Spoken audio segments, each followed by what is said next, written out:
പ്രവേശനോത്സവ ദിനത്തിൽ ഒരു കുട്ടി പോലും എത്താതെ താഴ്വീണ് Kozhikode Perambra welfare LP school. സ്കൂളിലെ പ്രധാന അധ്യാപിക ഒഴികെയുള്ള മറ്റ് അധ്യാപകരെ നേരത്തെ തന്നെ വിദ്യാഭ്യാസ വകുപ്പ് സ്ഥലം മാറ്റിയിരുന്നു. ഇന്നലെ പ്രധാന അധ്യാപികയെയും ട്രാൻസ്ഫർ ചെയ്തു. ജാതിചിന്തകൾ സ്കൂളിന്റെ തകർച്ചയ്ക്ക് കാരണമായതായും ആരോപണമുണ്ട്. LDF കൺവീനർ TP രാമകൃഷ്ണന്റെ മണ്ഡലത്തിലാണ് ഈ സ്കൂൾ. ഗോകുൽ K വേണുഗോപാൽ തയ്യാറാക്കിയ റിപ്പോർട്ട്. 1956-57 വർഷത്തിലാണ് ഇവിടെയുള്ള കുട്ടികളുടെ വിദ്യാഭ്യാസത്തിൻ്റെ ഉന്നമനത്തിനൊക്കെയായിട്ട് Perambra welfare government LP school സ്ഥാപിതമാവുന്നത്. അന്ന് മോശമല്ലാത്ത രീതിയിൽ കുട്ടികൾ സ്കൂളിലേക്ക് വരികയും ഒരുപാട് വിദ്യാർത്ഥികളൊക്കെ വരികയും നിരവധി ബാച്ചുകൾ ഇവിടുന്ന് പുറത്തിറങ്ങുകയും ഒക്കെ ചെയ്തിരുന്നു. പക്ഷേ കഴിഞ്ഞൊരു 10 വർഷമായിട്ട് സ്കൂളിലേക്ക് കുട്ടികൾ എത്താത്തൊരു അവസ്ഥ നമുക്ക് കാണാൻ ദൃശ്യങ്ങളിൽ സ്കൂൾ അടഞ്ഞു കിടക്കുകയാണ്. ഈ ഒരാഴ്ചക്കുള്ളിൽ കുട്ടികളൊന്നും ഇങ്ങോട്ടേക്ക് വന്നില്ലെങ്കിൽ എന്നേക്കുമായി പൂട്ട് വീഴുന്ന ഒരു സാഹചര്യമൊക്കെ ഇവിടെയുണ്ട്. അതിനാൽ തന്നെ ഈ സ്കൂളിന് ഇത്തരമൊരു ഗതി വരുന്നതിൽ ഇവിടെ പഠിച്ചിറങ്ങിയ പൂർവ്വ വിദ്യാർത്ഥികൾക്കും മറ്റും വളരെയധികം സങ്കടവും കാര്യങ്ങളൊക്കെ ഉണ്ട്. നേരത്തെ തന്നെ പല വിഷയങ്ങളുടെ പേരിൽ കുട്ടികൾ ഇങ്ങോട്ടേക്ക് വരാത്ത സാഹചര്യവും കാര്യങ്ങളും ഒക്കെ ഉണ്ടായിരുന്നു. നേരത്തെ തന്നെ വാർത്തകളിലും മറ്റും നിറഞ്ഞു നിന്നിരുന്ന ഒരു സ്കൂളായിരുന്നു ഇത്. കഴിഞ്ഞ വർഷം തുടക്കത്തിൽ 4 വിദ്യാർത്ഥികൾ മാത്രമായിരുന്നു ഇവിടെ ഉണ്ടായിരുന്നത്. പിന്നീട് ഓണാവധിക്ക് ശേഷം ഒരു കുട്ടി മാത്രം ഉണ്ടാവുന്ന ഒരു സാഹചര്യമായി. ഇന്നലെ സംസ്ഥാനത്തൊട്ടാകെ പ്രവേശനോത്സവം നടന്ന സമയത്തേക്ക് ഇങ്ങോട്ടേക്ക് ഒരു വിദ്യാർത്ഥി പോലും എത്താത്തൊരു സാഹചര്യം ഉണ്ടായി. അതിൻ്റെ ആശങ്കയിലാണ് ഈ നാട്ടിലുള്ള മുഴുവൻ ആളുകളും. എന്തായാലും ഇവിടെ ഇപ്പോൾ വാർഡ് മെമ്പറായിട്ടുള്ള അർജുൻ ഉൾപ്പെടെയുള്ള ആളുകൾ ഇവിടെയുണ്ട്. നമുക്ക് അവരോട് തന്നെ കാര്യങ്ങൾ ചോദിക്കാം. നമ്മുടെ വിദ്യാലയത്തിന് എന്താണ് സംഭവിച്ചത്? ഒരു 50 വർഷത്തിലേറെ 56-57 സ്കൂൾ സ്ഥാപിതമെന്ന് മനസ്സിലാവുന്നു. അവിടുന്ന് ഇങ്ങോട്ട് ഈ രീതിയിലായിരുന്നു സ്കൂള്? കുട്ടികൾ ഇല്ലാത്ത അവസ്ഥയായിരുന്നു, അല്ല പെട്ടെന്ന് സംഭവിച്ചതാണോ? നിങ്ങൾ പറഞ്ഞതുപോലെ ഒരു 56-57 കാലഘട്ടത്തിൽ ഈ പ്രദേശത്തേക്ക് ഇത്തരത്തിലൊരു വെൽഫെയർ സ്കൂൾ എന്ന നാമകരണം ചെയ്യപ്പെട്ട ഒരു സ്കൂള് കടന്നു വരുന്നു. എൻ്റെയൊക്കെ ഒരു വിദ്യാർത്ഥി സംഘടനാ പ്രവർത്തനം തുടങ്ങുന്ന സമയത്ത് നിരന്തരമായി നമ്മളൊക്കെ പഠനോപകരണ വിതരണത്തിൻ്റെ ഭാഗമായി അല്ലെങ്കിൽ മറ്റു പരിപാടികളുടെയൊക്കെ ഭാഗമായി ഇടപെടുന്ന ഒരു സ്കൂളാണ്. ആ അർത്ഥത്തിൽ ഒരു 10-12 വർഷക്കാലമായി ഒരു 15-20 താഴെയുള്ള വിദ്യാർത്ഥികളായിരുന്നു ഉണ്ടായിരുന്നത്. പക്ഷേ അന്ന് 4ഓളം അധ്യാപകരുണ്ടായിരുന്നു. മികച്ച രീതിയിൽ വിദ്യാർത്ഥികളുടെ പഠന നിലവാരം ഉയർത്തിപ്പിടിക്കുന്ന രീതിയിലുള്ള പ്രവർത്തനങ്ങൾ ഉണ്ടായിരുന്നു. ആ അർത്ഥത്തിൽ മികച്ച രീതിയിൽ പോയ വിദ്യാഭ്യാസ സ്ഥാപനമാണ്. എല്ലാ അർത്ഥത്തിലുമുള്ള അധ്യാപകരായി പ്രവർത്തിക്കുന്ന ആളുകളുണ്ട്, മറ്റു ജോലിയിൽ ചെയ്യുന്ന ആളുകളുണ്ട്, വിവിധ മേഖലകളിൽ പ്രവർത്തിക്കുന്ന ആളുകളുണ്ട്. അങ്ങനെ ഈ പ്രദേശത്തിൻ്റെ വിദ്യാഭ്യാസ മുന്നേറ്റത്തിന് വലിയ പ്രോത്സാഹനം നൽകിയ, വലിയ തരത്തിൽ ഇടപെടൽ നടത്തിയ ഒരു വിദ്യാഭ്യാസ സ്ഥാപനമാണ്. ആ വിദ്യാഭ്യാസ സ്ഥാപനമാണ് ഇന്ന് പ്രവേശനോത്സവം ദിനം കഴിഞ്ഞ് 2ാമത്തെ ദിവസത്തെ സമയത്ത് അടച്ചുപൂട്ടപ്പെട്ട ഒരു സാഹചര്യത്തിലുള്ളത്.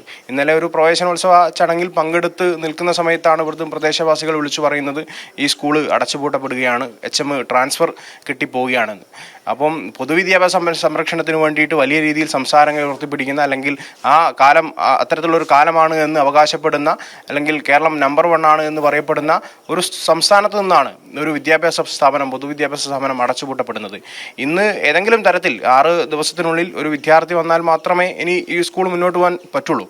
അപ്പം അങ്ങനെ ഏതെങ്കിലും രക്ഷിതാവ് തയ്യാറായി വരികയാണെങ്കിൽ ആ രക്ഷിതാവിനെ, വിദ്യാർത്ഥിയെ വരവേൽക്കാൻ ഒരു അധ്യാപകനോ അല്ലെങ്കിൽ ഒരു സ്റ്റാഫോ ഇവിടെ ഇല്ല. അത്തരത്തിൽ ഏതെങ്കിലും രീതിയിൽ സ്കൂൾ അടച്ചുപൂട്ടപ്പെടുകയാണെങ്കിൽ അടച്ചുപൂട്ടപ്പെടട്ടെ എന്നുള്ളൊരു സന്ദേശമാണ് അധികാരികൾ അല്ലെങ്കിൽ ഈ വിദ്യാഭ്യാസ മേഖലയിൽ പ്രവർത്തിക്കുന്ന ബന്ധപ്പെട്ട ആളുകൾ അല്ലെങ്കിൽ സർക്കാർ ഉൾപ്പെടെയുള്ള അവരുടെ പ്രതിനിധികളൊക്കെ ലക്ഷ്യം വെക്കുന്നതെന്ന് നമ്മൾ സംശയിക്കുകയാണ്.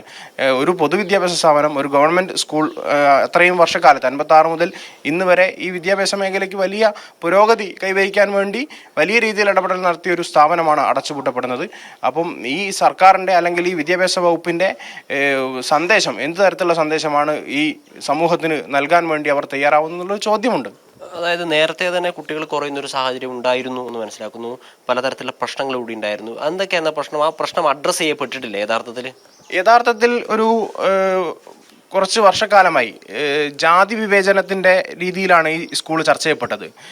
സാംബോ വിഭാഗത്തിൽപ്പെട്ട വിദ്യാർത്ഥികൾ കൂടുതലായി ഈ സ്കൂളിനകത്ത് വിദ്യാർത്ഥികളായിട്ടുണ്ട്. മറ്റു ജാതി മത വിഭാഗത്തിൽപ്പെട്ട ഒരുപാട് ആളുകൾ പഠിച്ചുപോയ, അല്ലെങ്കിൽ ഞാൻ നേരത്തെ സൂചിപ്പിച്ചതുപോലെ അധ്യാപകരായി അല്ലെങ്കിൽ മറ്റു തരത്തിൽ ഗവൺമെൻറ് ജോലിയിൽ ഉൾപ്പെടെ ഏർപ്പെട്ട് നല്ല രീതിയിൽ മെച്ചപ്പെട്ട ജീവിത സാഹചര്യങ്ങളോടെ ജീവിക്കുന്ന ആളുകളുണ്ട്.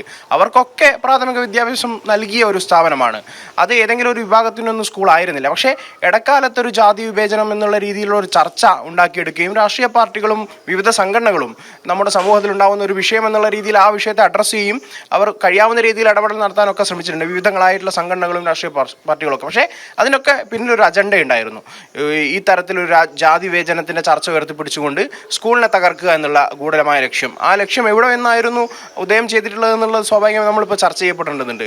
അങ്ങനെ ചർച്ച ചെയ്യപ്പെട്ട സമയത്ത് സാമ്പ വിഭാഗത്തിൽപ്പെട്ട ആളുകൾ മാത്രമുള്ള ഒരു സ്കൂളായി ഈ സ്കൂൾ മാറുകയും, അല്ലെങ്കിൽ മറ്റു വിഭാഗത്തിൽപ്പെട്ട വിദ്യാർത്ഥികളെ ഇവിടെ പങ്കെടുപ്പിക്കുന്നില്ല, അല്ലെങ്കിൽ ഇവിടേക്ക് അയക്കുന്നില്ല രക്ഷിതാക്കൾ എന്നുള്ള രീതിയിലുള്ളൊരു ഈ പ്രദേശത്തിൻ്റെ ഒരു മോശം അവസ്ഥയിലേക്ക് പ്രദേശത്തെ ചർച്ച ചെയ്യപ്പെടാൻ വേണ്ടി തയ്യാറായിരുന്ന സമയത്ത് ആളുകൾക്ക് വലിയ പ്രയാസമുണ്ടായി.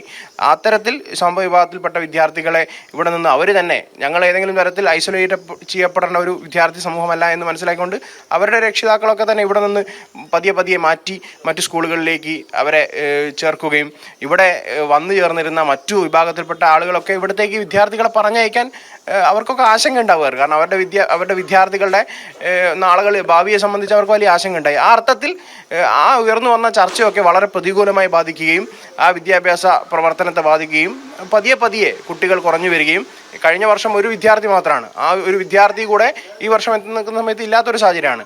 ഇന്ന് പ്രവേശനോത്സവ ദിനത്തിൽ തന്നെ HMനെ സ്ഥലം മാറ്റം ചെയ്യപ്പെട്ട് വേറൊരു സ്കൂളിലേക്ക് നൽകുകയാണ്. അപ്പം ഇത് തത്വത്തിൽ ഈ അടച്ചുപൂട്ടലിനെ സർക്കാർ അല്ലെങ്കിൽ വിദ്യാഭ്യാസ വകുപ്പ് അംഗീകരിക്കുകയാണ്. അങ്ങനെ ഒരു പൊതുവിദ്യാഭ്യാസ സ്ഥാപനം അടച്ചുപൂട്ടുന്ന വഴി ആർക്കെങ്കിലും എന്തെങ്കിലും തരത്തിലുള്ള ഗുണങ്ങൾ ഉണ്ടാവുകയാണെങ്കിൽ ആ ഗുണങ്ങൾ ഉണ്ടാക്കി കൊടുക്കാൻ ഇവിടുത്തെ AUയും അതുപോലെ തന്നെ ബന്ധപ്പെട്ട ഉദ്യോഗസ്ഥരും ഇവിടെ പ്രതിനിധാനം ചെയ്യുന്ന ജനപ്രതിനിധികളും അല്ലെങ്കിൽ MLA ഉൾപ്പെടെയുള്ള ആളുകൾ, LDF കൺവീനറായിട്ടുള്ള TP രാമകൃഷ്ണന്റെ പ്രതിനിധാനം ചെയ്യുന്ന ഒരു മണ്ഡലമാണ്.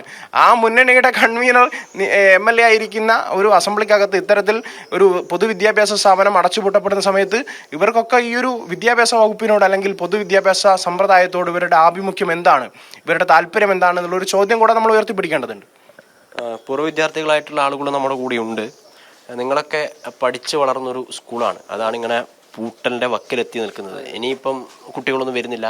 നിങ്ങൾ എന്തെങ്കിലും കൂട്ടായ്മ രൂപീകരിക്കുമോ അല്ലെങ്കിൽ ഈ സ്കൂളിൻ്റെ പ്രവർത്തനത്തെ പുനരുജ്ജീവിപ്പിക്കാൻ വേണ്ടി എന്തെങ്കിലും ഇടപെടൽ നടത്തുമോ? അത്തരം ആലോചനകളുണ്ടോ? ഇന്നിപ്പോൾ ഇവിടെ ഒരു മീറ്റിംഗ് നടക്കുന്നുണ്ട്. ഇപ്പോൾ ഒന്ന് വൈകുന്നേരമാണ് നടക്കുന്നത്. പക്ഷേ ഇനിയിപ്പോൾ ഇന്ന് നടന്നിട്ട് കാര്യമുണ്ടോയെന്ന് അറിയില്ല. ഇത്രയും വൈകിയൊരു വേളയിൽ ഇത് നടന്നിട്ട് ഒരു കാര്യമില്ല. ഇതിനു മുമ്പും ഇവിടെയുള്ള ടീച്ചേഴ്സായിട്ട് ഞങ്ങൾ ഒരുപാട് വീടുകളിലെല്ലാം കയറി ഇറങ്ങുകയെല്ലാം ചെയ്തിട്ടുണ്ട്. പക്ഷേ ആരും അതിന് താല്പര്യം കാണിച്ചിട്ടില്ല. പക്ഷേ ഞാൻ എൻ്റെ മോൻ ഇവിടെ പഠിച്ചത് 1 മുതൽ 4 വരെ ഇവിടെ പഠിച്ചതാണ്. പക്ഷേ ഇത് തുടങ്ങിയ അന്ന് മുതൽ പല നാനാജാതിയിലുള്ള ആൾക്കാരെല്ലാം ഇവിടെ വന്ന് പഠിച്ച സ്കൂളാണ്. 10-75ഓളം കുട്ടികൾ ഇവിടെ ഉണ്ടായിരുന്നു. പഠിച്ച കുട്ടികൾക്ക് തന്നെ ഉന്നത നിലവാരമുള്ള കുട്ടികളാണ്. ജോലി വാങ്ങിപ്പോയ ഒരുപാട് പേരുണ്ട് ഈ ചുറ്റുവട്ടത്ത് തന്നെ. പക്ഷേ ഇപ്പോഴുള്ള തലമുറകൾ ഇതിന് മുതിരുന്നില്ല. അതായത് ഈ സ്കൂൾ പൂട്ടുമ്പോൾ പ്രധാനപ്പെട്ട ഒരു പ്രശ്നം കൂടിയുണ്ട്. ഒരു തെറ്റായ സന്ദേശം ഈ സ്കൂളിൻ്റെ പൂട്ടലിൽ വരുന്നുണ്ട് എന്നുള്ളതാണ് വളരെ പ്രധാനപ്പെട്ട ഒരു കാര്യം. കാരണം ഒരു ജാതിബോധത്തിൻ്റെയൊക്കെ ഭാഗമായിട്ട് ഒരു വിദ്യാഭ്യാസ സ്ഥാപനം പൂട്ടേണ്ടി വരിക എന്ന് പറയുമ്പോൾ കേരളം പോലെയുള്ള ഒരു സമൂഹം എന്ത് സന്ദേശമാണ് പൊതുജനങ്ങൾക്ക് നൽകുന്നത് എന്ന ഒരു പ്രധാനപ്പെട്ട ഒരു കാര്യം കൂടിയുണ്ട്. കാരണം ഒരു വിഭാഗത്തിൻ്റെ വിദ്യാർത്ഥികൾ മാത്രം ഇങ്ങോട്ടേക്ക് വരേണ്ട ഒരു സാഹചര്യം, അവർ ഇങ്ങോട്ടേക്ക് വരുമ്പോൾ മറ്റു വിഭാഗത്തിൽപ്പെട്ട ആളുകൾ ചേർക്കാതിരിക്കുന്ന ഒരു സാഹചര്യം, കൃത്യമായൊരു വിവേചനം നടന്നിരിക്കുന്നു. അതിൻ്റെ ഭാഗമായിട്ടാണ് കഴിഞ്ഞ 10 വർഷമായിട്ട് കുട്ടികൾ ഇങ്ങോട്ടേക്ക് വരാത്ത ഒരു സാഹചര്യം ഇവിടെ ഉണ്ടായത് എന്ന് പറയുന്നു. അതിനെ ഇല്ലാതാക്കാനുള്ള ശ്രമങ്ങളൊക്കെ അധികൃതരുടെ ഭാഗത്ത് ഉണ്ടായിരുന്നു ആ കാലഘട്ടത്തിൽ. പക്ഷേ വിദ്യാഭ്യാസ വകുപ്പ് വേണ്ട രീതിയിൽ ഒരു ഇടപെടൽ നടത്തുന്നില്ല. ഇന്നലെ പ്രവേശനോത്സവം നടക്കുമ്പോൾ പോലും പ്രധാനാധ്യാപകയെ ഇവിടെ നിന്ന് മറ്റൊരു സ്ഥലത്തേക്ക് ട്രാൻസ്ഫർ ചെയ്യുന്നൊരു സാഹചര്യമാണ് ഉണ്ടായത് എന്നൊക്കെ പറയുന്നു. ഇന്ന് എന്തായാലും നാട്ടുകാരുടെയും പൂർവ്വ വിദ്യാർത്ഥികളുടെയൊക്കെ നേതൃത്വത്തിൽ ഒരു മീറ്റിംഗ് ഒക്കെ വിളിച്ചു ചേർക്കുന്നുണ്ട്. സ്കൂൾ ഒരിക്കലും പൂട്ടിപ്പോകരുത് എന്നൊരു താല്പര്യം തന്നെയാണ് അവരെന്തായാലും പങ്കുവെക്കുന്നത്. നമ്മൾ അവരുടെ പ്രതികരണങ്ങളിൽ നിന്ന് കണ്ടതാണ്. എന്തായാലും ഒരു തലമുറയെ വാർത്തെടുക്കേണ്ടതാണ് വിദ്യാഭ്യാസ സ്ഥാപനങ്ങൾ. അത് പൂട്ടിപ്പോകണമെന്നൊരു താല്പര്യം ആർക്കും ഉണ്ടാവില്ല. ഇന്ന് ഉച്ചയ്ക്ക് ശേഷം നടക്കുന്ന ആ കൂട്ടായ്മയ്ക്ക് ഈ സ്കൂളിനെ പുനരുജ്ജീവിപ്പിക്കാൻ ആവശ്യമായിട്ടുള്ള നടപടികൾ സ്വീകരിക്കാനാവട്ടെ എന്നാണ് നമ്മുടെ എല്ലാവരുടെയും പ്രാർത്ഥന.